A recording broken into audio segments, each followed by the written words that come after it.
Rubén era un hombre tallado en carbón y silencio, un minero solitario de los que ya no quedan, de los que prefieren el diálogo con la roca al murmullo de los hombres. Su rostro, surcado por arrugas prematuras, era un mapa de las galerías que recorría cada día.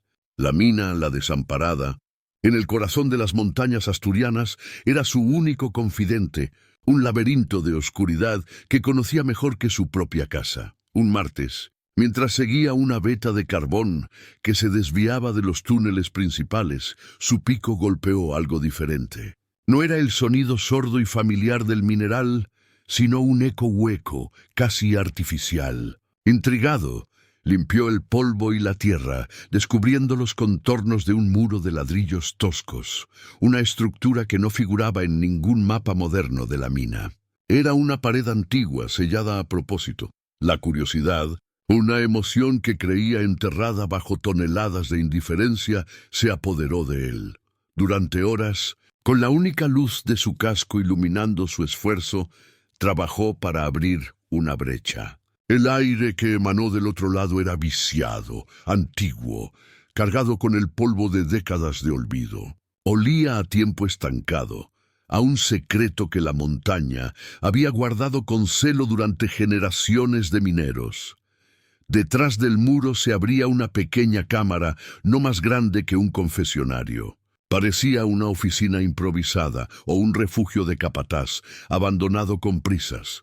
Había una mesa de madera podrida, una silla volcada y en la pared del fondo un objeto que capturó la luz de su linterna. Un reloj de pared, circular y con un marco de madera oscura cubierto por una gruesa capa de polvo gris. Las manecillas, oxidadas y quietas, estaban congeladas en una hora imposible. Las 13:13. No era un simple error, sentía Rubén. Era una declaración, una cicatriz en el rostro del tiempo. Se acercó lentamente, sintiendo un frío que no tenía nada que ver con la humedad de la mina. Aquel objeto no pertenecía a ese lugar, o quizá pertenecía demasiado, como un guardián de la memoria olvidada de la tierra. Con un cuidado casi reverencial, Rubén descolgó el reloj de la pared. Pesaba más de lo que aparentaba, como si contuviera algo más que un simple mecanismo de engranajes y muelles. El cristal estaba intacto, aunque opaco por la suciedad. Debajo, la esfera de porcelana amarillenta mostraba los números romanos descoloridos. Y esas manecillas, fijas en ese instante absurdo, 13:13, lo miraban como los ojos de un cadáver. Lo envolvió en su chaqueta de trabajo y lo llevó a la superficie. La luz del sol, tras horas en la oscuridad, le pareció extrañamente hostil, como si el reloj que llevaba consigo perteneciera a las sombras. En su pequeña casa al pie de la montaña, lo depositó sobre la mesa de la cocina. Durante un largo rato, se limitó a observarlo, sintiendo que había traído a su hogar algo más que un simple objeto antiguo. Con un paño húmedo, comenzó a limpiar el polvo acumulado. La madera del marco, una vez libre de la pátina del tiempo, reveló un tono rojizo oscuro, casi como el de la sangre seca. Era una pieza de artesanía notable, con pequeños detalles tallados que sugerían un origen lejano y costoso. No había ninguna marca de fabricante visible, solo un pequeño símbolo grabado en la parte trasera, una espiral que se contraía hacia adentro. Una vez limpio, el silencio del reloj se hizo más profundo, más presente. Rubén estaba acostumbrado al tic-tac constante del viejo reloj de su abuelo, un sonido que medía la vida de la casa. Pero este era un silencio absoluto, pesado. Acercó la oreja a la caja de madera, esperando oír el zumbido de un mecanismo detenido. Pero lo que escuchó heló la sangre en sus venas, un sonido que su mente se negó a procesar. No era un tic-tac. No era el silencio, era un latido, un pulso sordo, rítmico y orgánico que parecía emanar del corazón mismo de la madera. Un latido lento y constante, como el de alguien durmiendo un sueño profundo y febril. Se apartó de golpe, mirando el reloj con una nueva mezcla de fascinación y terror. Aquello no era un mecanismo, era otra cosa, algo que estaba de alguna manera vivo, Rubén pasó la noche en vela, sentado en la cocina con la mirada fija en el reloj. El latido era inaudible a distancia, pero él lo sentía. Lo percibía como una vibración en el aire, una presencia sutil que había invadido la quietud de su hogar.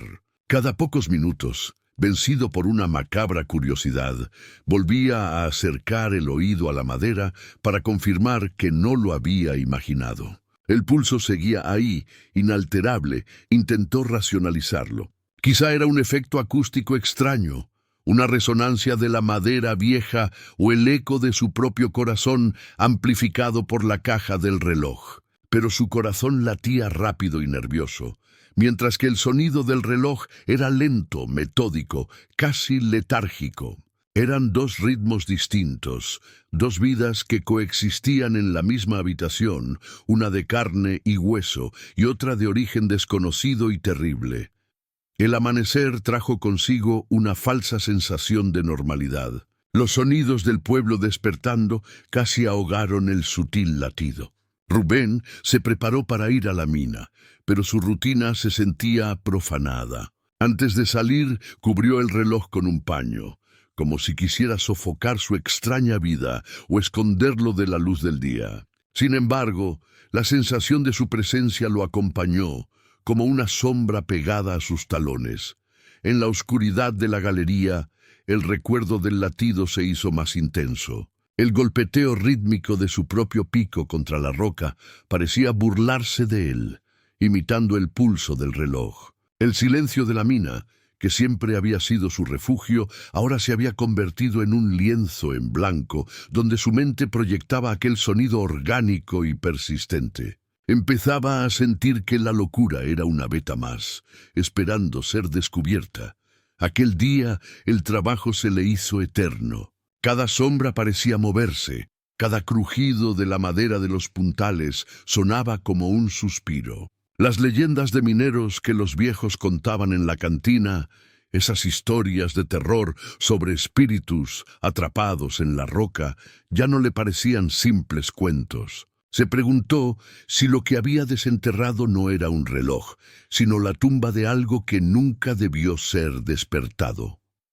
Los días siguientes se convirtieron en una lenta tortura. Rubén intentó ignorar el reloj, guardándolo en un armario, pero el latido parecía filtrarse a través de la madera, una pulsación sorda que sentía en el suelo de la casa. Por las noches, el sonido se volvía el protagonista absoluto de su insomnio, un metrónomo que marcaba el ritmo de su creciente ansiedad. El minero solitario se sentía ahora perpetuamente acompañado. Decidió que debía entender el objeto. Intentó abrir la parte trasera, pero la pequeña tapa metálica parecía sellada. No había tornillos ni bisagras visibles, solo aquella extraña espiral grabada en el centro. Forzarla parecía un sacrilegio, como si estuviera a punto de realizar una autopsia a algo que aún respiraba. La idea de lo que podría encontrar dentro lo aterraba más que la propia ignorancia. El número 1313 seguía obsesionándole. Una hora que no existe, un momento fuera del tiempo.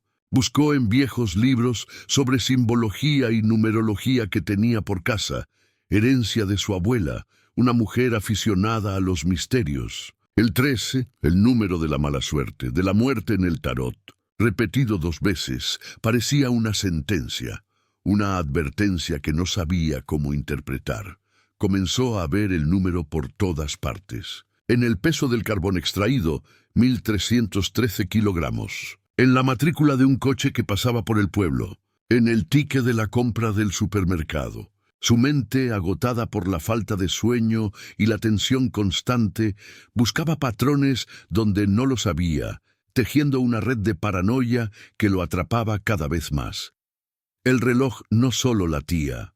Ahora también le hablaba en un lenguaje de cifras. En la mina, su aislamiento se intensificó. Sus compañeros notaban su mirada perdida, su constante estado de alerta. «¿Te persigue el espanto de la galería, Rubén?», le bromeó un día un viejo capataz.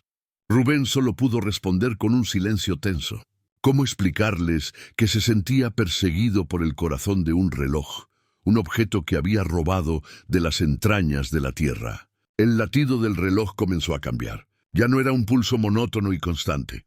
A veces se aceleraba, como si respondiera a un sobresalto o a una pesadilla. Otras veces se volvía tan lento y débil que Rubén tenía que pegar la oreja a la madera para asegurarse de que no se había detenido. Era como monitorizar a un paciente enfermo, a un ser cuya vida dependía de un equilibrio frágil y desconocido. Una noche, mientras observaba el reloj bajo la tenue luz de una lámpara, ocurrió algo nuevo. Además del latido, creyó oír un susurro, un sonido casi imperceptible, como el roce de la arena fina que se colaba entre los pulsos. Se acercó más, conteniendo la respiración. Era una voz, o el eco de una, tan débil y distorsionada que no podía distinguir ninguna palabra. Solo una cadencia triste, un lamento ahogado.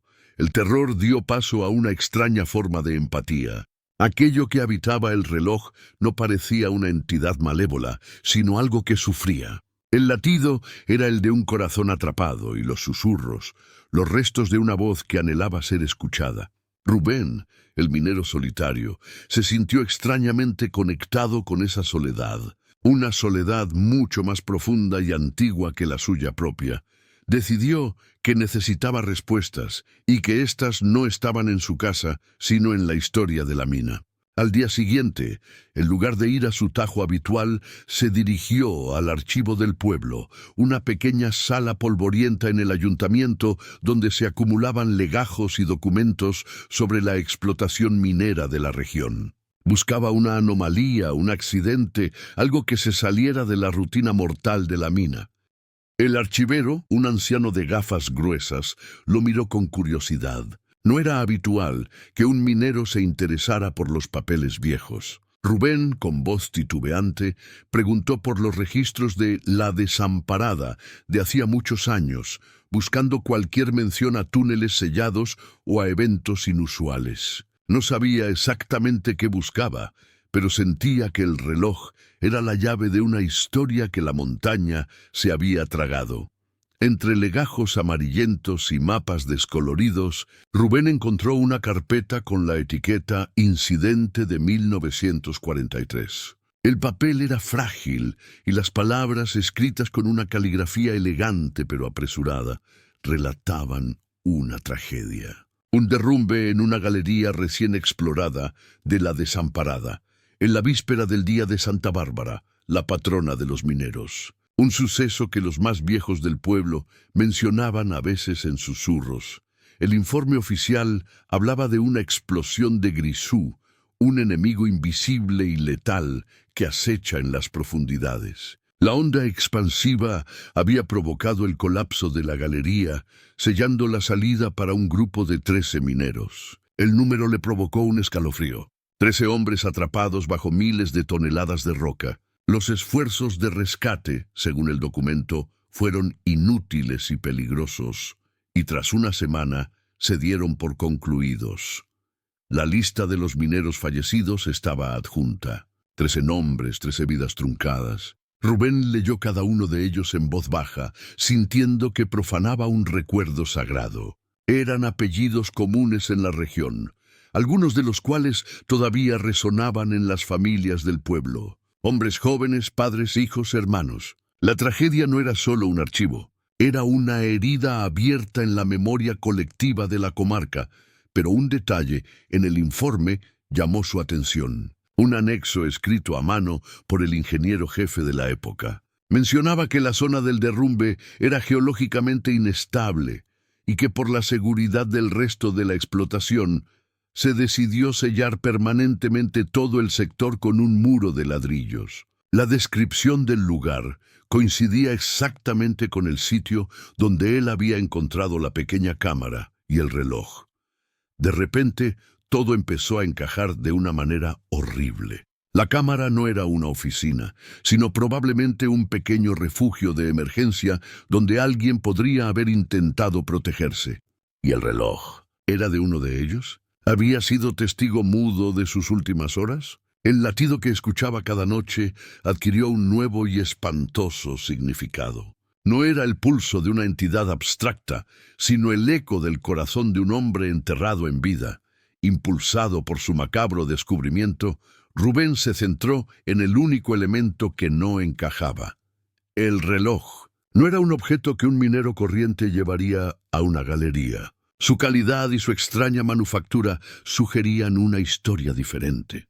El símbolo en la parte trasera, esa espiral que se contraía, se convirtió en su única pista. Fotografió el grabado con su teléfono móvil y comenzó una nueva búsqueda, esta vez en Internet.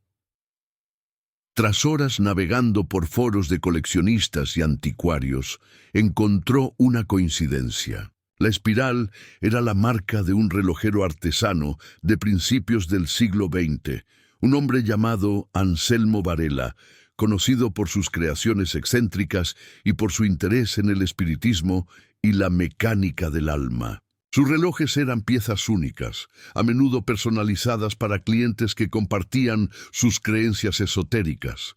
La biografía de Varela era fascinante. Creía que el tiempo no era una medida lineal, sino una espiral, y que un mecanismo bien afinado podía actuar como un ancla para la energía vital de una persona, incluso después de la muerte.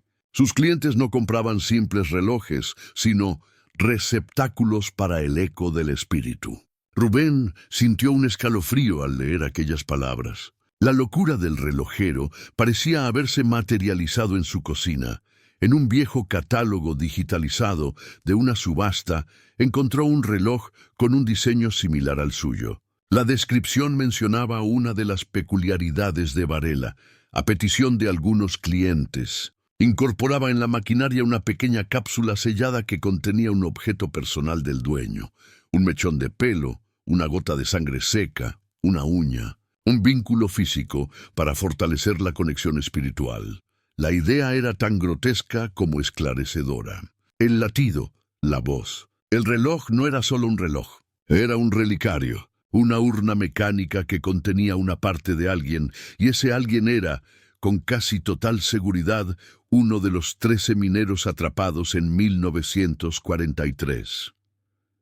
El horror de la situación se profundizó. No había encontrado un objeto maldito, sino el último vestigio de un alma en pena, un alma que llevaba 80 años latiendo en la oscuridad, con la lista de los 13 mineros en una mano y la historia del relojero en la otra. Rubén sintió que se acercaba a una verdad terrible. Tenía que averiguar a quién había pertenecido el reloj. ¿Quién de aquellos hombres rudos y trabajadores tendría una conexión con un artesano esotérico de la ciudad? Revisó los nombres uno por uno, buscando una pista, una conexión, por muy débil que fuera. La mayoría eran mineros de pico y pala, hombres de familias humildes. Pero un nombre destacaba: Ricardo Montes, el capataz de la cuadrilla. Los informes lo describían como un hombre culto para la época, proveniente de una familia con algo más de dinero que había perdido su fortuna. Era conocido por su afición a los libros y por sus ideas peculiares sobre la vida y la muerte. Rubén buscó en los archivos del periódico local de la época. Encontró un breve obituario de Ricardo Montes, que lo mencionaba como un hombre de gran intelecto y sensibilidad, perdido trágicamente en el cumplimiento de su deber. Un artículo más antiguo, de una sección de Sociedad, mencionaba su matrimonio con una mujer de la capital, descrita como una dama interesada en las artes y las corrientes espiritualistas.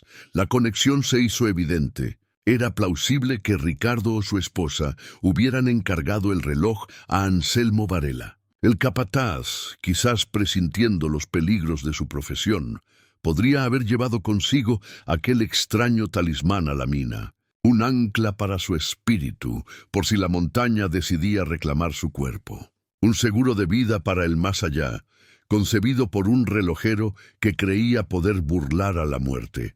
Ahora el latido tenía un nombre: Ricardo Montes. Rubén miró el reloj sobre su mesa y, por primera vez, le habló. ¿Eres tú, Ricardo?, susurró en la quietud de la cocina. El latido del reloj no cambió, pero el susurro que a veces acompañaba al pulso pareció hacerse por un instante un poco más claro, como un suspiro de alivio. La soledad de Ricardo había encontrado, por fin, un oyente. Saber el nombre de la presencia en el reloj no trajo la paz, sino una nueva forma de inquietud. Rubén se sentía ahora responsable. No podía simplemente ignorar a Ricardo Montes. La voz, aquel susurro en la estática entre latidos, se volvió más frecuente. Aún no entendía las palabras, pero la inflexión era inconfundible. Era un lamento, una súplica que emergía de un abismo de 80 años de oscuridad. Empezó a grabar el sonido del reloj durante la noche, usando el micrófono de su teléfono. Luego, con auriculares, escuchaba las grabaciones, subiendo el volumen al máximo, intentando descifrar el mensaje oculto en el ruido. Eran fragmentos, sílabas ahogadas por el pulso rítmico.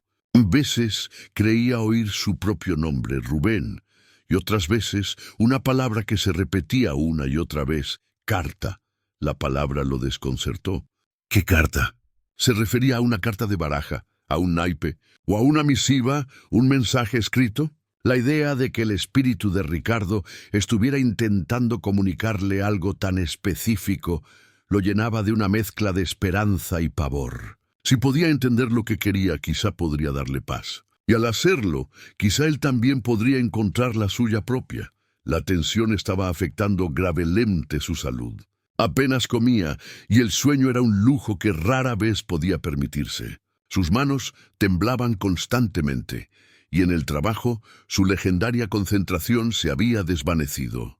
Se movía por las galerías como un autómata, mientras su mente estaba a kilómetros de allí, en su cocina, escuchando el corazón de un hombre muerto y los ecos de su última voluntad.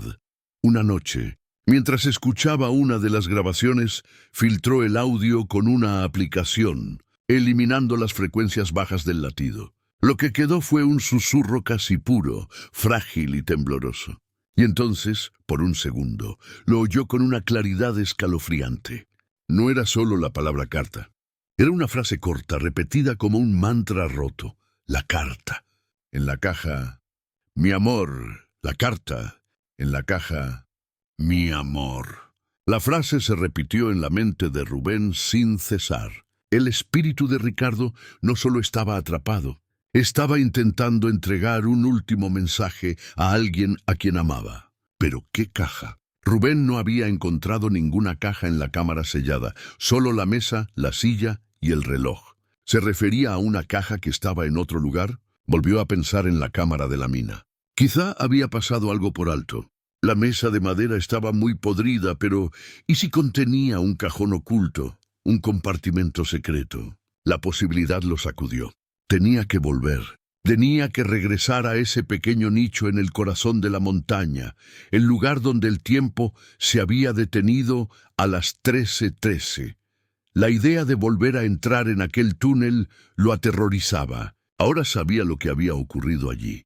No era solo una galería abandonada, era una tumba. Pisar aquel suelo era profanar el lugar de descanso de 13 almas. Pero la súplica en la voz de Ricardo era más fuerte que su miedo. Se sentía como el único depositario de una promesa hecha hace casi un siglo. Al día siguiente, con el corazón en un puño, se adentró de nuevo en la mina, pero esta vez no para trabajar. Llevaba consigo herramientas más finas, una palanqueta, un martillo y una linterna más potente. Cada paso hacia la galería sellada resonaba con el peso de la historia y la tragedia. El aire parecía más frío, más denso, como si los espíritus de los fallecidos observaran su regreso. Cuando llegó a la pequeña cámara, todo estaba tal y como lo había dejado. La mesa podrida yacía en el centro, cubierta de polvo. Se arrodilló y comenzó a examinarla con cuidado, centímetro a centímetro. La madera se deshacía al tacto, pero bajo la superficie la estructura era más sólida. Y entonces lo encontró, un pequeño reborde casi invisible en la parte inferior del tablero, un falso fondo. Con un pulso tembloroso, Rubén hizo palanca en el falso fondo de la mesa. La madera vieja cedió con un crujido lastimero, revelando un pequeño hueco. Dentro, protegida de la humedad por una delgada caja de hojalata oxidada, había una carta. El sobre estaba amarillento y sellado con cera, que milagrosamente se había mantenido intacta. Estaba dirigida a mi amada Elena. Sostuvo la carta en sus manos, sintiendo el peso de las décadas. Era el último mensaje de Ricardo Montes, escrito en sus horas finales, con la esperanza de que algún día fuera encontrado. El latido del reloj en su casa parecía resonar en su cabeza, un pulso de expectación y urgencia. Había encontrado la caja y la carta. Ahora debía cumplir la última voluntad del capataz. No abrió la carta. Sentía que no le correspondía, que su contenido era un secreto sagrado entre Ricardo y Elena.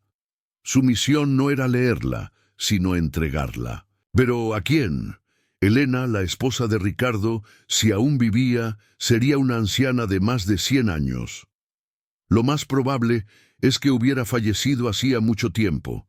Tendría que buscar a sus descendientes. De vuelta en el pueblo, comenzó una nueva investigación, esta vez genealógica. Preguntó a los ancianos, consultó los registros parroquiales.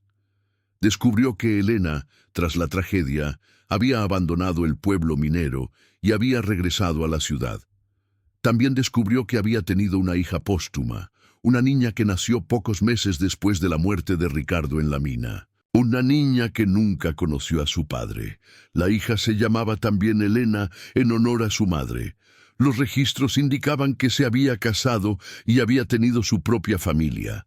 Rubén siguió el rastro, de un pueblo a otro, hasta que encontró una dirección actual. Vivía en una pequeña ciudad costera, a unas horas de distancia, una mujer llamada Elena, nieta del capataz Ricardo Montes.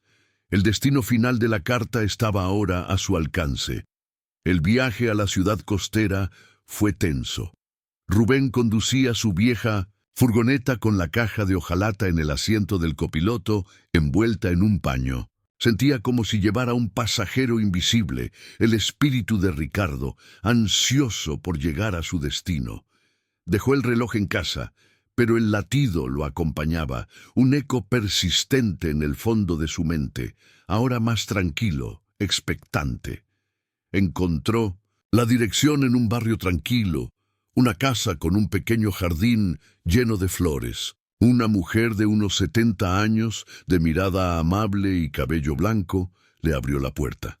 Era Elena, la nieta de Ricardo.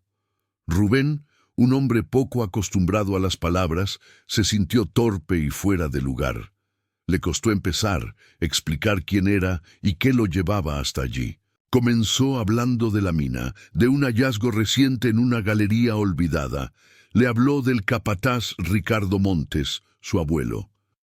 Los ojos de Elena se llenaron de una emoción contenida. Conocía la historia, por supuesto, la tragedia familiar que había marcado a su abuela y a su madre. Pero para ella era una leyenda, el relato de un antepasado heroico al que nunca conoció. Entonces, con sumo cuidado, Rubén le entregó la caja de hojalata. Le explicó que dentro había una carta, escrita por su abuelo en sus últimas horas, dirigida a su abuela. Las manos de Elena temblaron al coger la caja. La abrió con delicadeza, y al ver el sobre con el nombre de su abuela, escrito con la caligrafía de Ricardo, sus ojos se llenaron de lágrimas. Rubén no dio detalles sobre el reloj ni sobre los fenómenos paranormales. No quería que su historia sonara como el delirio de un loco. Se limitó a decir que había encontrado la carta en un lugar que parecía haber sido el último refugio de su abuelo. Para Elena, aquello era un milagro suficiente, un puente de papel y tinta que cruzaba 80 años de silencio y dolor. Elena invitó a Rubén a pasar. Mientras ella leía la carta en privado, él esperó en el salón, observando las fotografías en las paredes. Vio una foto en blanco y negro de un hombre joven y apuesto, con una mirada inteligente y una sonrisa segura. Era Ricardo Montes. A su lado, una joven de belleza serena, la primera Elena. En otra foto, vio a esa misma mujer, ya mayor, sosteniendo a un bebé, su hija, la madre de la mujer que ahora leía la carta. Cuando Elena regresó, su rostro estaba sereno, aunque marcado por las lágrimas. Le contó a Rubén que la carta no era un lamento, sino una declaración de amor y esperanza. Ricardo le pedía a su esposa que viviera, que fuera feliz y que le contara a su futuro hijo o hija que su padre los amaría siempre, incluso desde el otro lado. Era una despedida llena de una fuerza y una paz asombrosas. Mi abuela esperó toda su vida una señal, algo que le confirmara que él no sufrió, dijo Elena con voz suave. Murió sin saber esto. Pero mi madre, y ahora yo, esto lo cambia todo. No es el final de una tragedia, es la prueba de un amor que ni la montaña pudo sepultar. Rubén sintió que una pesada carga se levantaba de sus hombros. La misión estaba cumplida. Se despidió de Elena, quien le agradeció con una emoción que las palabras no podían expresar. Durante el viaje de vuelta, Rubén sintió una calma que no había experimentado en semanas. El eco del latido en su mente se había desvanecido. Había un silencio nuevo, un silencio limpio y pacífico. No el silencio opresivo que había sentido antes, sino uno de genuina tranquilidad. Al llegar a su casa, se dirigió directamente al reloj, que seguía sobre la mesa de la cocina, cubierto por el paño. Lo descubrió y, con el corazón encogido, acercó la oreja a la madera. No había nada. El latido se había ido. El pulso que había atormentado sus noches se había detenido. El reloj estaba por fin, verdaderamente en silencio. El espíritu de Ricardo Montes, al ver cumplida su última voluntad, había encontrado la paz. El silencio del reloj era ahora absoluto. Rubén lo observó durante un largo rato, sintiendo una extraña mezcla de alivio y melancolía. La presencia que había habitado su casa y su mente se había ido, dejándole una soledad que ahora le resultaba más profunda que antes.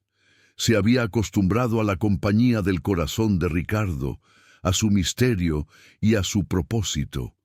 Miró las manecillas, todavía congeladas en las 13:13. Ahora entendía que esa hora imposible no era una marca de terror, sino un símbolo, un momento fuera del tiempo normal, un instante suspendido entre la vida y la muerte donde Ricardo había escrito su última carta, aferrándose al amor por su familia. Era la hora de la promesa, la hora en que su espíritu se ancló a la tierra.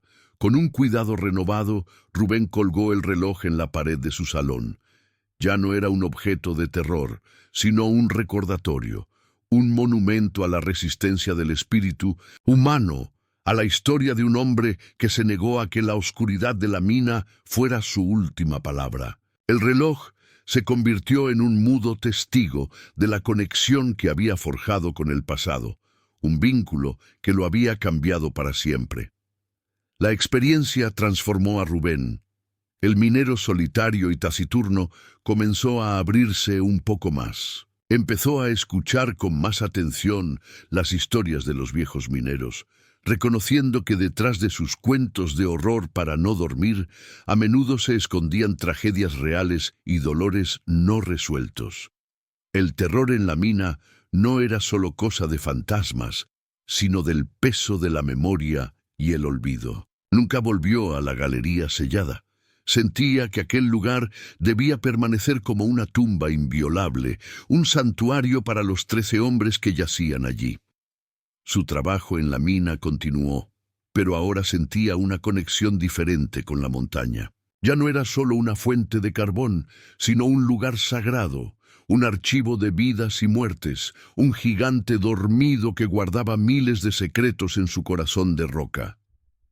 La vida de Rubén recuperó un ritmo normal, pero era una normalidad diferente, más consciente. El silencio de su casa ya no era vacío, sino que estaba lleno de la resonancia de la historia que había vivido. A veces, al pasar junto al reloj de Ricardo, se detenía un instante, posando su mano sobre la madera fría en un gesto de respeto y recuerdo. Era su forma de honrar al capataz. Dejó de ver el número 1313 por todas partes.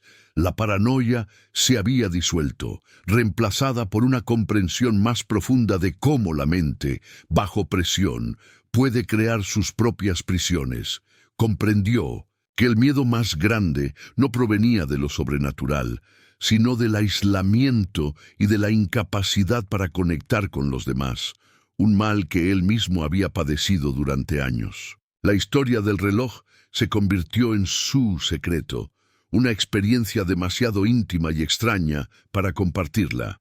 Sabía que nadie le creería, que lo tomarían por loco o por un fantasioso.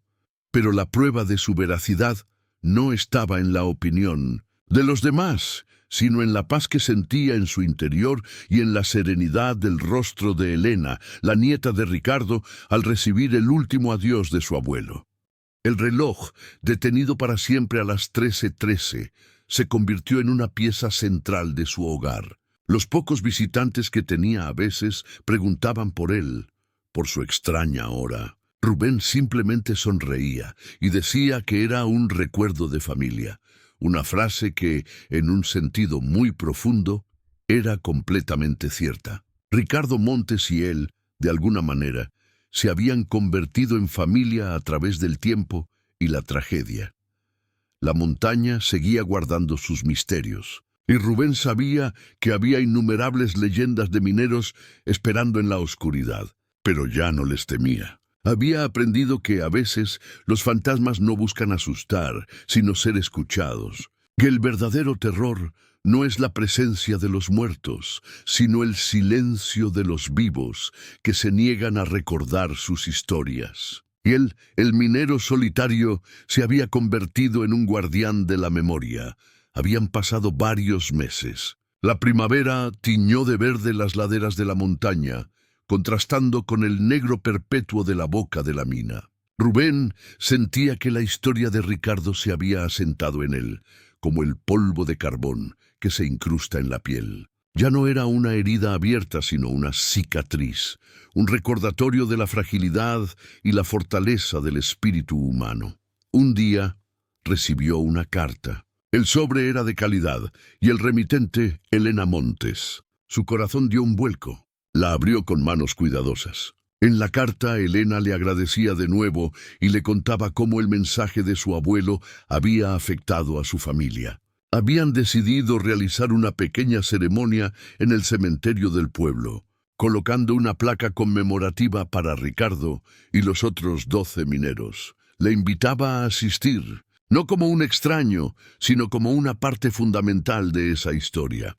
Usted no solo encontró una carta, escribía Elena, usted devolvió una voz a quien la había perdido. Rubén se sintió abrumado por la emoción.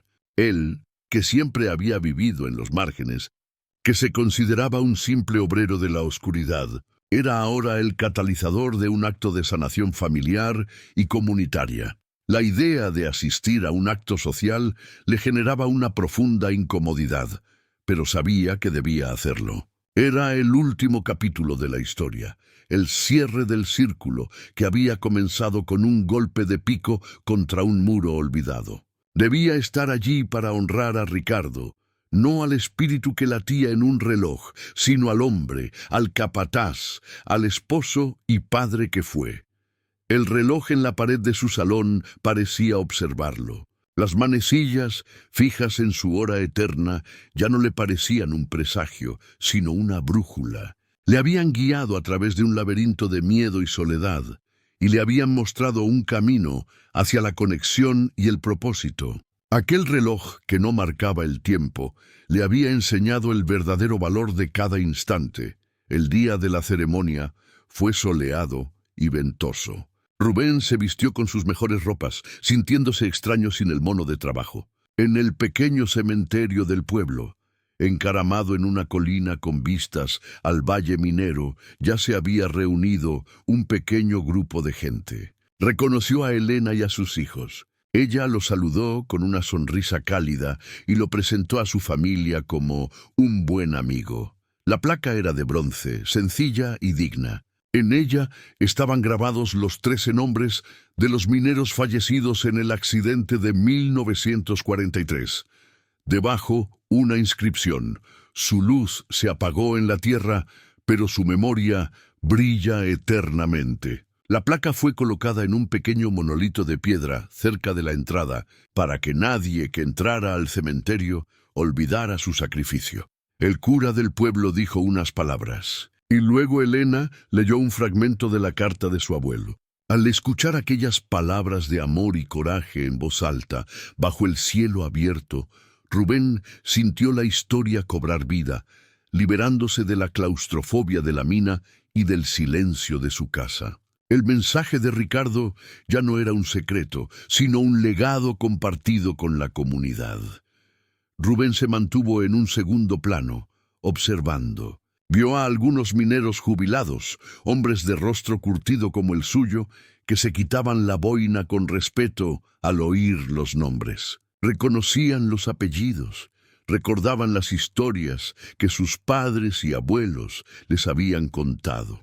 La placa no era solo para la familia de Ricardo, era para todo el pueblo. Un reconocimiento a una herida que nunca había cicatrizado del todo. Al final del acto, mientras la gente se dispersaba, Rubén se acercó solo al monolito. Pasó los dedos sobre los nombres grabados en el bronce, deteniéndose en el de Ricardo Montes. No hubo susurros ni latidos, solo el sonido del viento y la sensación de un deber cumplido. La historia, por fin, había encontrado su lugar, no en la oscuridad de una mina, sino a la luz del día. Después de la ceremonia, Rubén se sentó con Elena en un pequeño café del pueblo. Por primera vez, hablaron con más profundidad. Él, animado por la solemnidad del día, decidió compartir un poco más de su experiencia. No habló de latidos ni de voces, pero sí describió la abrumadora sensación de presencia que emanaba del reloj. La certeza de que no era un simple objeto inanimado. Elena lo escuchó sin juzgarlo, con una mirada comprensiva. Mi abuela siempre dijo que sentía a mi abuelo cerca, confesó. Creía en esas cosas, en la conexión entre los espíritus. Tal vez usted es más sensible que otros, Rubén. Tal vez por eso fue usted, y no otro, quien encontró el camino hacia él. Sus palabras, lejos de asustarlo, le dieron una nueva perspectiva. Quizás su soledad no era una debilidad, sino una especie de antena. Su vida, desprovista de las distracciones y el ruido de las relaciones constantes, le había permitido sintonizar con una frecuencia que otros no podían percibir. El minero solitario no era un marginado, sino un observador, un testigo silencioso de las corrientes invisibles que fluyen bajo la superficie de la realidad. Esta idea lo reconfortó. El miedo que había sentido, esa paranoia que casi lo consume, no era un signo de locura, sino la reacción natural a un fenómeno extraordinario. Había estado en la frontera entre dos mundos y había regresado. La experiencia, aunque aterradora, lo había enriquecido. Le había abierto los ojos a la idea de que la realidad es mucho más extraña y misteriosa de lo que parece. Se despidió de Elena sintiendo que no solo había cerrado un capítulo del pasado, sino que también había abierto uno nuevo en su propia vida. Volvió a su casa no solo con la paz de haber cumplido una promesa, sino con un nuevo entendimiento de sí mismo. El miedo no había desaparecido por completo de su vida, pero ahora sabía que podía enfrentarlo y, a veces, incluso encontrar un significado en él. Las semanas se convirtieron en meses. Rubén volvió a su rutina en La Desamparada, pero algo había cambiado en su forma de trabajar. Ahora prestaba más atención a los detalles, a las marcas en las paredes, a los viejos puntales de madera. Veía la mina no solo como un lugar de trabajo, sino como un museo viviente. Cada galería tenía una historia, cada veta de carbón era una página de un libro escrito por la tierra y por los hombres. Sus compañeros notaron el cambio. El Rubén silencioso y huraño seguía ahí, pero había una nueva calma en su mirada, una serenidad que antes no tenía. A veces, durante las pausas, compartía alguna anécdota histórica sobre la mina que había leído en sus investigaciones, sorprendiendo a los más jóvenes. Se estaba convirtiendo, sin darse cuenta, en un guardián de la memoria del lugar. El reloj de Ricardo Montes seguía en su pared, un centinela silencioso. Su presencia ya no era inquietante, sino tranquilizadora. Era un ancla, un punto de referencia que le recordaba la aventura que había vivido y las lecciones que había aprendido. Le recordaba que incluso en la más profunda oscuridad se puede encontrar un propósito y que el silencio a veces está lleno de respuestas. Ya no sufría de insomnio. El sueño le llegaba fácil, un descanso profundo y sin pesadillas. A veces soñaba con la mina, pero no eran sueños de terror. Soñaba con galerías llenas de una luz suave, con los rostros sonrientes de mineros de otra época que los saludaban al pasar. Soñaba con Ricardo Montes no como un fantasma, sino como un compañero de trabajo de un tiempo lejano. La experiencia le había enseñado que muchas de las historias de terror y leyendas de mineros no nacen de la malevolencia, sino del dolor y del olvido. Eran gritos de almas que no querían ser reducidas a un número en un informe de accidente. Eran peticiones de recuerdo. Y él había respondido a una de esas peticiones, convirtiendo una historia de terror en una de amor y redención. Un sábado por la tarde, alguien llamó a la puerta de Rubén. Era un hombre joven, de unos 30 años, con aspecto de académico. Se presentó como Martín, un historiador de una universidad cercana que estaba escribiendo un libro sobre las condiciones sociales en las cuencas mineras durante el siglo XX. Había oído hablar de la nueva placa en el cementerio y de la historia de la carta encontrada. Martín le explicó que la familia de Elena le había dado su nombre, sugiriendo que él podría tener información de primera mano sobre el hallazgo. Rubén, normalmente reacio a hablar con extraños, sintió que debía recibirlo. Lo invitó a pasar y le ofreció un café. El joven historiador miraba a su alrededor con curiosidad y sus ojos se posaron inmediatamente en el reloj de la pared. ¡Qué pieza tan fascinante!, dijo Martín, levantándose para examinarlo. ¿Es una herencia familiar? Rubén asintió, pronunciando la misma media verdad que ya se había vuelto costumbre. He visto uno parecido en un libro sobre un relojero llamado Anselmo Varela, un personaje muy peculiar. ¿Sabe algo de él? La pregunta directa sorprendió a Rubén, que sintió un escalofrío recorrerle la espalda. Rubén decidió ser cauto. Admitió haber investigado un poco sobre el reloj y su posible origen, pero omitió cualquier detalle sobre latidos o susurros. Le habló del símbolo de la espiral y de la conexión que había hecho con Varela y, por extensión, con Ricardo Montes. El historiador escuchaba con una atención febril, tomando notas en una pequeña libreta.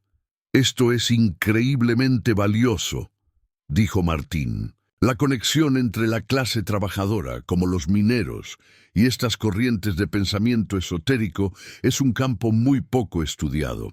Se suele pensar que solo interesaban a las élites urbanas. Este reloj y la historia de su dueño podría ser una pieza clave en mi investigación. Rubén se dio cuenta de que su secreto tenía implicaciones que iban más allá de lo personal. Martín, el historiador, visitó a Rubén varias veces más en las semanas siguientes. Su interés no era morboso ni sensacionalista, era puramente académico. Estaba fascinado por la idea de que un capataz de mina en los años 40 poseyera un objeto tan singular, un receptáculo espiritual creado por un artesano de vanguardia como Varela.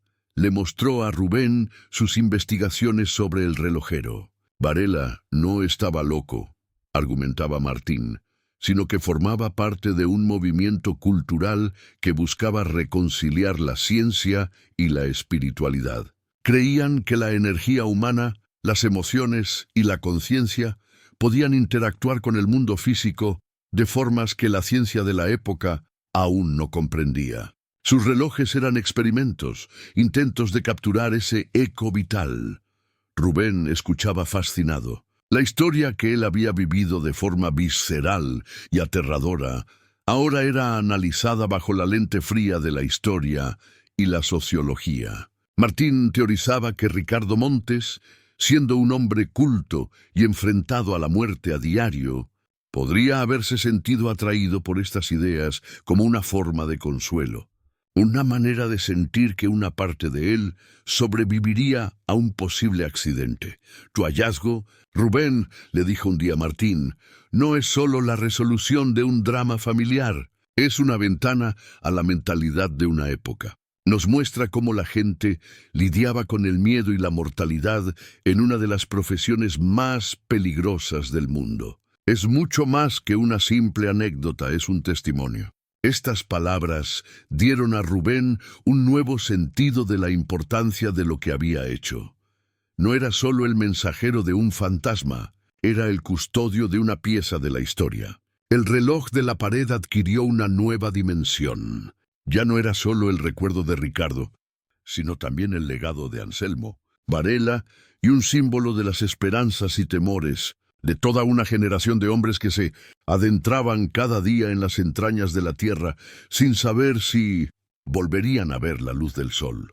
A pesar del cuidado de Rubén y la discreción de la familia Montes, la historia de la carta encontrada comenzó a extenderse por el pueblo como una lenta marea. Al principio eran susurros, fragmentos de la verdad, mezclados con la imaginación popular.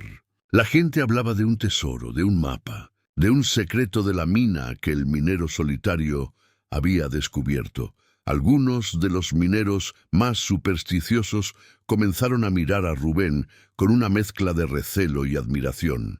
Se decía que tenía una conexión con la mina, que podía escuchar lo que la montaña decía. Las viejas leyendas de mineros se reactivaron y su nombre empezó a unirse a ellas. Rubén, que siempre había huido de la atención, se encontró en el centro de un nuevo folclor local.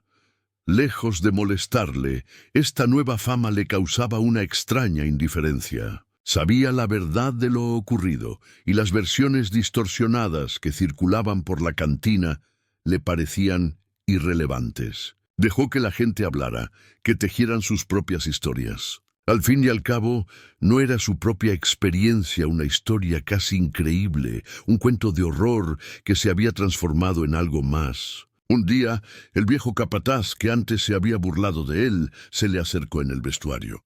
«Dicen que trajiste paz a los del 43», le dijo en voz baja, con un tono de respeto que Rubén nunca le había oído. «Mi abuelo conocía a algunos de ellos». «Gracias».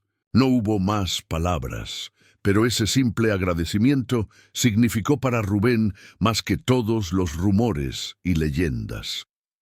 Comprendió que la historia ya no le pertenecía solo a él, ni a la familia de Ricardo, ni siquiera al historiador Martín. Pertenecía al pueblo, a la comunidad minera. Se había integrado en la memoria colectiva, convirtiéndose en un nuevo capítulo de la larga y a menudo trágica relación de aquellos hombres con la montaña que les daba el sustento y, a veces, les quitaba la vida. La publicación del libro de Martín, un par de años después, le dio a la historia un alcance inesperado. Un capítulo entero estaba dedicado al caso del reloj del minero, analizando el hallazgo de Rubén desde una perspectiva histórica y antropológica. El libro fue un éxito modesto, pero atrajo la atención de un tipo de gente que Rubén nunca habría esperado: los cazadores de fantasmas y los entusiastas de lo paranormal. Empezaron a llegar al pueblo pequeños grupos de curiosos, equipados con cámaras y medidores de campo electromagnético. Preguntaban por Rubén, por la ubicación de la galería sellada. Querían convertir la tumba de 13 hombres en una atracción de feria. Esta nueva atención sí que le molestó profundamente. Lo que para él había sido una experiencia sagrada y personal, para ellos era un simple entretenimiento. Rubén se negó a hablar con ninguno de ellos. Se encerró aún más en su rutina, protegiendo el secreto de la ubicación exacta de la cámara. La mina era un lugar de trabajo y un cementerio, no un plató para programas de televisión de medianoche. Sentía una responsabilidad hacia Ricardo y los otros 12, la de proteger su paz de la vulgaridad del mundo moderno. Este nuevo asedio le hizo reflexionar sobre la naturaleza de su experiencia. ¿Y si al abrir aquel muro no solo hubiera liberado el mensaje de Ricardo, sino que también hubiera abierto una especie de caja de Pandora? Había traído una historia olvidada a la luz, pero la luz a veces atrae a las polillas, a seres que solo buscan consumir y que son incapaces de comprender la verdadera naturaleza de la llama. Se preocupó por el reloj. Si esa gente descubría que él lo tenía, intentarían comprárselo, estudiarlo, profanarlo con sus aparatos.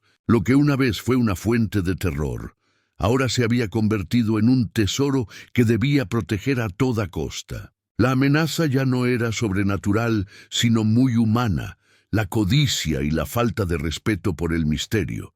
La situación con los turistas paranormales se volvió insostenible. Merodeaban por las inmediaciones de la mina, intentando colarse en las galerías. La compañía minera tuvo que aumentar la seguridad. Rubén se sentía culpable, como si su acción hubiera provocado una profanación. Habló con el director de la mina, un hombre práctico y sensato al que le contó una versión resumida de la historia, centrada en el valor histórico del hallazgo. Juntos tomaron una decisión. Accedieron de nuevo a la galería sellada, pero esta vez no para buscar nada, sino para clausurarla de forma definitiva. Construyeron un muro de hormigón, mucho más grueso y resistente que el original. Sobre el muro colocaron una pequeña placa de metal, en memoria de los 13. Que descansen en paz. Era una forma de cerrar la herida para siempre. Mientras el hormigón se secaba, Rubén sintió que estaba enterrando una parte de sí mismo. Aquel pequeño nicho había sido el escenario de su mayor miedo y de su más profundo descubrimiento. Sellarlo era necesario, pero también doloroso. Era el adiós definitivo a Ricardo, la confirmación de que su espíritu ya no necesitaba aquel anclaje terrenal. En cuanto al reloj, Rubén tomó una decisión drástica. Una noche lo descolgó de la pared. Lo envolvió cuidadosamente en varias capas de tela y lo guardó en una caja fuerte que compró e instaló en el suelo de su armario. No podía arriesgarse a que cayera en manos equivocadas. El reloj ya había cumplido su propósito. Ahora merecía descansar, al igual que el alma que una vez contuvo. La casa se sintió extrañamente vacía, sin el reloj en la pared. Su ausencia era tan palpable como lo había sido su presencia. Pero Rubén sabía que había hecho lo correcto. Algunas historias son demasiado frágiles para el mundo. Algunos misterios deben ser protegidos, no resueltos. Su deber como guardián de la memoria implicaba ahora también ser el guardián del silencio. Pasaron los años. Rubén envejeció y las arrugas de su rostro se hicieron más profundas, como galerías excavadas por el tiempo. Siguió trabajando en la mina hasta que sus huesos se lo permitieron y luego se jubiló. Se convirtió en una de las figuras legendarias del pueblo, el minero solitario, que conocía todos los secretos de la montaña. Nunca volvió a tener una experiencia paranormal. La vida se asentó en una rutina tranquila y predecible. Pero la historia del reloj y de Ricardo Montes nunca lo abandonó. Se convirtió en el núcleo de su identidad, el evento que había dado forma al hombre en el que se había convertido. Le enseñó a valorar la conexión humana, aunque fuera con alguien del otro lado del velo. A veces, en las noches de tormenta, abría la caja fuerte y sacaba el reloj. Lo sostenía en sus manos, sintiendo la madera suave y fría. Seguía en silencio, sus manecillas clavadas en las 13:13. Era como visitar la tumba de un viejo amigo. Un momento de recuerdo silencioso antes de volver a guardarlo en su escondite seguro, lejos de miradas indiscretas. El libro de Martín se convirtió en una referencia académica y la historia del reloj del minero se estudiaba en algunas universidades como un caso de folclore moderno. Rubén nunca leyó esos análisis. Para él no era un caso ni un fenómeno, fue real. Fue el latido de un corazón desesperado y el susurro de un amor que trascendió la muerte. Ningún estudio podría capturar la verdad de lo que sintió. Se dio cuenta de que el tiempo, para un minero, es un concepto extraño. En las profundidades no hay día ni noche. El tiempo se mide en turnos, en el carbón extraído, en la distancia que te separa de la superficie. Tal vez por eso había sido él, un hombre acostumbrado a un tiempo diferente, el único capaz de escuchar un reloj que se había detenido fuera del tiempo normal. Un día, muchos años después de su jubilación, un coche se detuvo frente a la casa de Rubén. De él bajó una mujer joven, acompañada por un niño de unos 10 años. La mujer se acercó a la puerta y llamó. Cuando Rubén abrió, ella le sonrió. «Usted no me conoce», dijo. «Soy Sofía, la bisnieta de Elena Montes. Y este es mi hijo, Ricardo». Rubén se quedó sin palabras. La mujer le explicó que su abuela Elena había fallecido recientemente y que entre sus cosas habían encontrado un diario donde relataba con todo detalle la historia de la carta y del amable minero que se la había entregado. Habían decidido hacer un viaje para conocer el pueblo de sus antepasados y, sobre todo, para conocerle a él. Invitó a pasar a la bisnieta de Ricardo y a su tataranieto. El niño, que llevaba el nombre de su ancestro, miraba a Rubén con una curiosidad infantil y sin miedo. Sofía le contó que la historia de la carta se había convertido en un tesoro familiar, una leyenda de amor y perseverancia que se transmitía de generación en generación. Rubén, sin saberlo, se había convertido en parte de su historia familiar. Le preguntaron si aún conservaba el reloj. Rubén dudó un momento, pero al ver la sinceridad en sus ojos, supo que podía confiar en ellos. Fue a su habitación y volvió con el reloj. Lo colocó sobre la mesa en el mismo lugar donde lo había puesto por primera vez tantos años atrás. El pequeño Ricardo se acercó y, con una valentía que sorprendió a Rubén, pegó su oreja a la madera. «No se oye nada», dijo el niño, con una pizca de decepción. «Claro que no», respondió Rubén con una sonrisa triste. «Su corazón ya está en paz». Miró a Sofía y vio en sus ojos el mismo agradecimiento que había visto en los de su abuela. Comprendió que el legado de Ricardo no estaba en el reloj, sino en aquella familia, en la vida que había florecido gracias a su último mensaje de esperanza. La visita de la familia de Ricardo fue un bálsamo para el alma anciana de Rubén.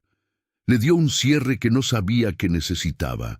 Ver al joven Ricardo lleno de vida le hizo comprender el verdadero alcance de lo que había sucedido. La cadena de la vida que podría haberse roto en la oscuridad de la mina había continuado. El amor de un hombre había viajado 80 años en una carta para asegurar el futuro de su linaje.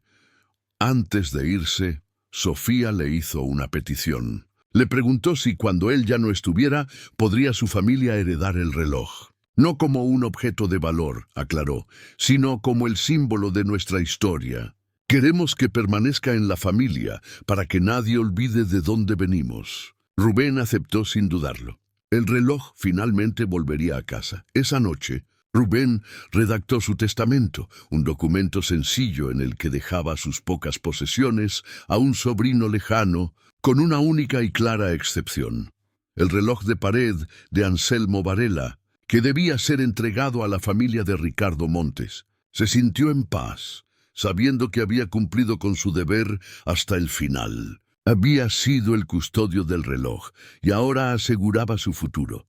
Los últimos años de Rubén fueron tranquilos. Se sentaba en el porche de su casa mirando la montaña, la desamparada, que ya no le parecía un lugar de trabajo ni de terror, sino una vieja amiga llena de historias. Recordaba el latido, los susurros, el miedo, pero ya no le afectaban. Eran recuerdos, como las cicatrices de viejas heridas de trabajo, pruebas de una vida vivida intensamente. Ya no era el minero solitario. A través de una conexión imposible, había encontrado una familia.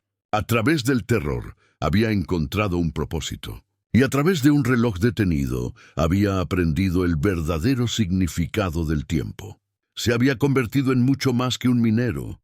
Era un puente entre el pasado y el presente, un guardián de una de las muchas historias que la montaña guardaba en su corazón silencioso. Rubén falleció pacíficamente mientras dormía, a la edad de 87 años. Su sobrino, cumpliendo su última voluntad, contactó a Sofía y le entregó el reloj. La familia Montes lo recibió con la reverencia debida a una reliquia sagrada. Decidieron no colgarlo, sino conservarlo en una vitrina en la casa familiar, junto a la carta de Ricardo y una fotografía de Rubén. La historia del minero y el reloj se convirtió en una leyenda local plenamente establecida. Un cuento que los abuelos contaban a los nietos en las noches de invierno. Una de esas historias de terror que, a diferencia de otras, no buscaba asustar, sino inspirar. Hablaba del coraje, del amor, y de cómo un hombre solitario, escuchando el silencio, pudo oír el eco de un corazón olvidado. La mina, la desamparada, finalmente cerró unos años después. Las vetas de carbón se agotaron y la maquinaria pesada fue retirada, dejando que la naturaleza comenzara a reclamar lentamente lo que era suyo.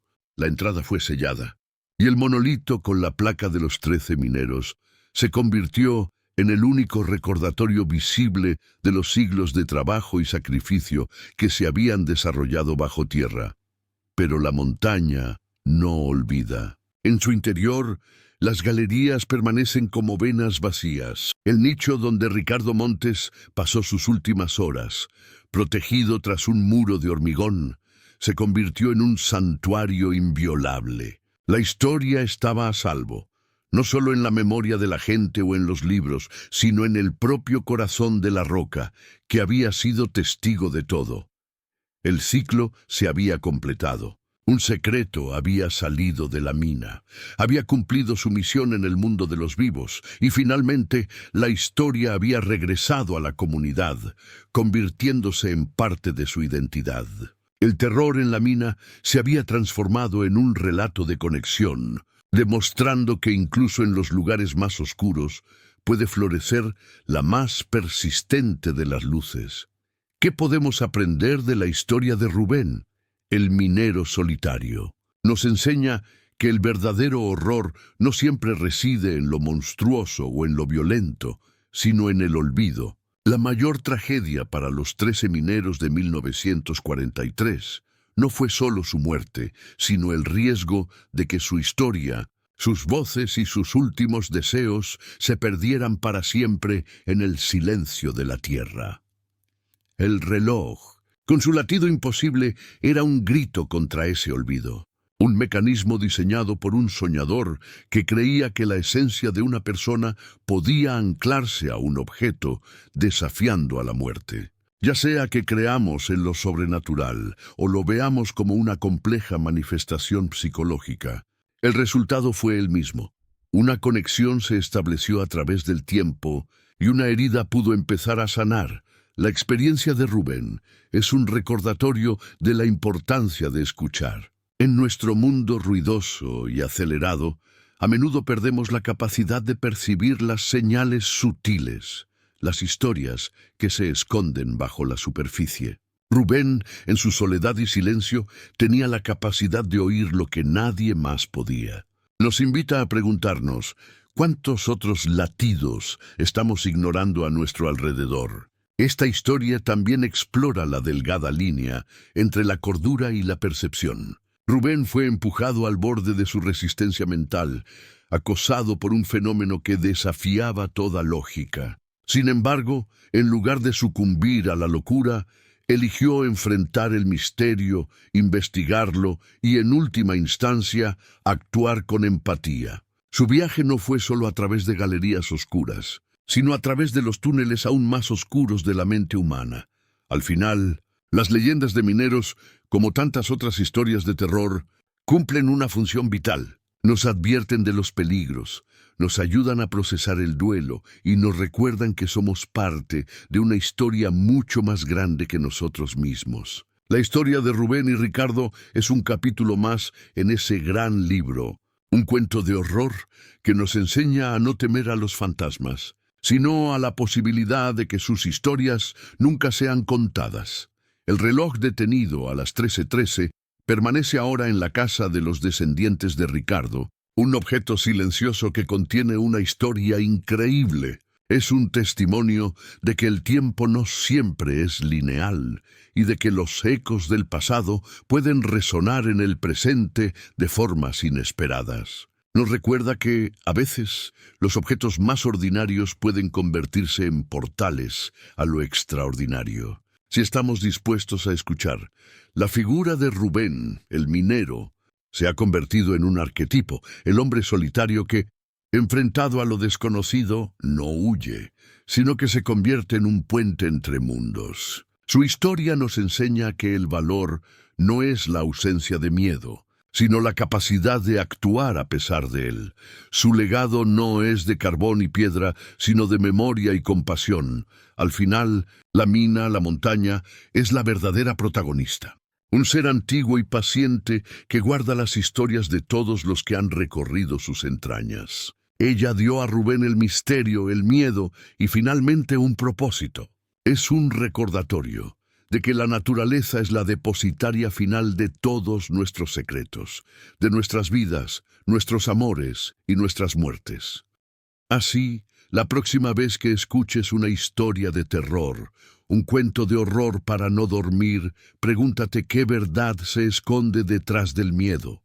Qué tragedia olvidada, qué amor perdido, qué súplica no escuchada está tratando de salir a la luz. Porque como aprendió Rubén, a veces los fantasmas no son más que historias que se niegan a morir.